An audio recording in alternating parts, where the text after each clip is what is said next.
Hello दोस्तों, आज हम बात करने वाले हैं मुख्य सिंचाई एवं नदी घाटी परियोजना के बारे में। पिछले वीडियो में हमने बात की चंबल और बनास नदी के बारे में। आज हम पार्ट 2 में बात करेंगे अरब सागर में गिरने वाली नदियों के बारे में। तो सबसे पहले अरब सागर में गिरने वाली नदी है माही नदी। इसकी सहायक नदियां हैं सोम, जाखम, अनास, चाप, मोरेन। फिर है साबरमती नदी। साबरमती की सहायक नदियां हैं हतमती, मेसरवा, याजम। फिर है लूनी नदी। लूनी नदी की सहायक नदी है लीलड़ी, मीठड़ी, जुआई, सुखड़ी फर्स्ट, सेकंड, थर्ड, बांडी फर्स्ट, सेकंड और सागी नदी। सबसे पहले अब हम माही नदी के बारे में जानेंगे।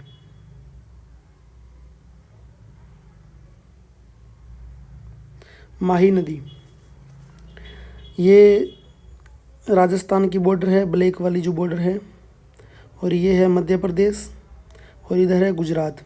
तो माही नदी यहाँ मध्य प्रदेश के धार जिला से निकलती है और यहाँ पे बांसवाड़ा के पास से राजस्थान में प्रवेश करती है, बांसवाड़ा के खांडू ग्राम के पास से, और फिर डूंगरपुर और प्रतापगढ़ होती हुई ये गुजरात में चली जाती है और गुजरात में ये खंबात की खाड़ी में जाके गिरती है।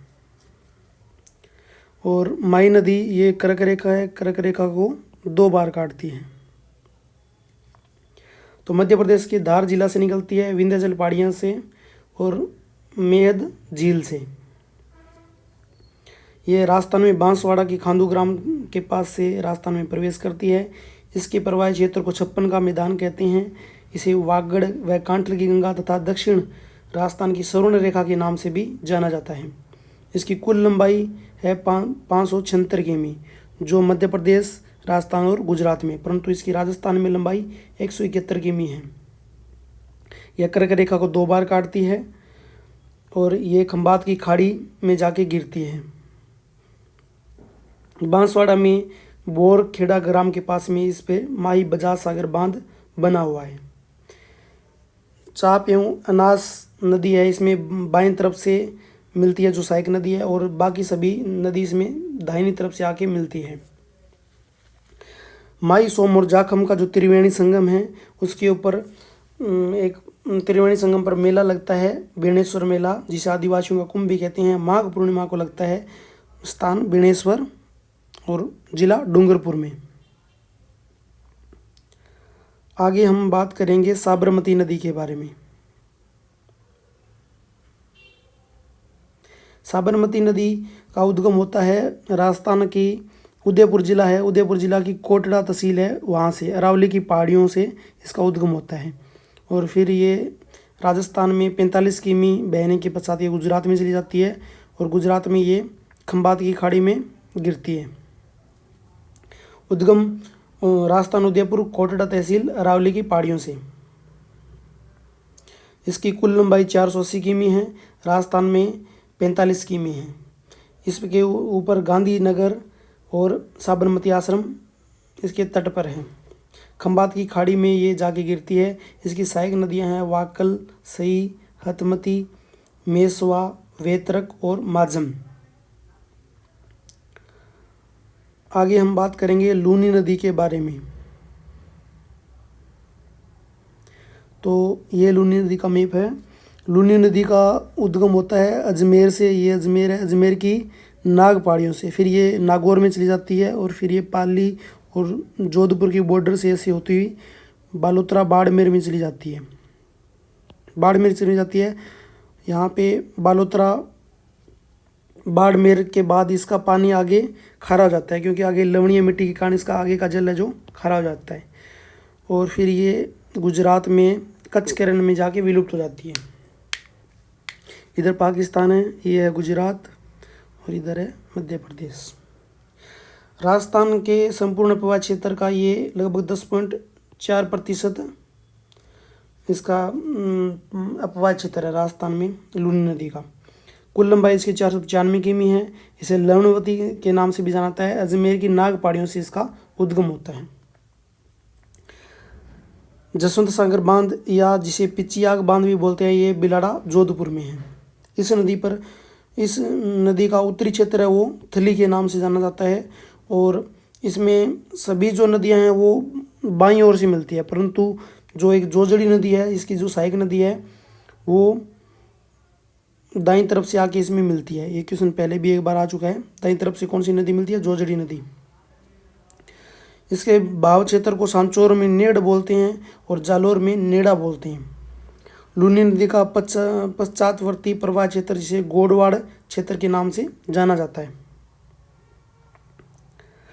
आगे हम बात करेंगे अंतः प्रवाहित नदियों के बारे में। अंतः प्रवाहित नदियाँ, तो सबसे पहले आती है कांतली नदी। कांतली नदी का उद्गम होता है सीकर की खंडेला पहाड़ियों से, और इसकी कुल लंबाई लगभग 100 किमी है, जो कि राजस्थान में ही है। और ये सीकर, झुंझुनू और चूरू में बहती हुई चूरू में विलुप्त हो जाती है। फिर आती है साबी नदी। साबी नदी का उद्गम होता है जयपुर की सेवर पहाड़ियों से, और ये हरियाणा में जाके विलुप्त हो जाती है। फिर आती है काकनी नदी, जिसे काकनिया या मसूरदी के नाम से भी जाना जाता है। जैसलमेर के कोटरी गांव से इसका उद्गम होता है। 27 किमी इसकी कुल लंबाई है। फिर अंतः प्रवाही की नदी में आती है गग्गर नदी। गग्गर नदी है, इसका उद्गम होता है शिवालिक पहाड़ियों से, हिमालय की शिवालिक पहाड़ियों से उद्गम होता है, और ये हरियाणा से फिर राजस्थान के हनुमानगढ़ जिला में, फिर गंगानगर, और गंगानगर के सूरतगढ़ से अनूपगढ़ होते हुए ये पाकिस्तान में चली जाती है। पाकिस्तान में ये जाके विलुप्त हो जाती है। इसे स्थानीय भाषा में नाली कहा जाता है, और इसे मर्त नदी भी कहते हैं। यह वर्षा काल में बहने वाली नदी है। आगे हम कुछ प्रश्नों के बारे में बात करेंगे। राजस्थान में कौन सी नदी को रूंडित सरिता कहते हैं या कहलाती है? बाणगंगा। बाणगंगा जिसका उद्गम जयपुर से होता है। वह नदी जो राजस्थान में दक्षिण में प्रवेश करने के उपरांत पश्चिम की ओर बहती हुई पुनः दक्षिण की ओर मुड़ जाती है, कौन सी नदी है? माई नदी, जिसके बारे में अभी हमने बात की थी। राजस्थान में कौन सी अंतः प्रवाही की नदी नहीं है? कांतली, काकनी, सागी, गग्गर। तो कौन सी नहीं है? सागी। सामर झील में नहीं गिरने वाली नदी, बाकी सभी सामर झील में गिरती है, खंडेल, रूपनगढ़ और मेंढा, परंतु ये कांतली नदी है, ये सामर झील में नहीं गिरती। निम्न में से, आगे प्रश्न है, निम्न में से किस जिले से चंबल नदी नहीं गुजरती? तो चित्तौड़गढ़, कोटा और धौलपुर से तो गुजरती है, परंतु झालावाड़ से नहीं गुजरती। अजमेर के आना सागर झील में किस नदी का पानी आता है? तो बांडी नदी का। किस नदी को वागड़ व कांठल की गंगा भी कहा जाता है? तो माई नदी को। हाल ही में राजस्थान के किस जिले में नर्मदा नदी का पानी नहर में लाया गया? तो जालोर जिले। ये है चंबल, बेतवा व केन किसकी सहायक नदी है? नदियाँ चंबल, बेतवा व केन यमुना की सहायक नदी है।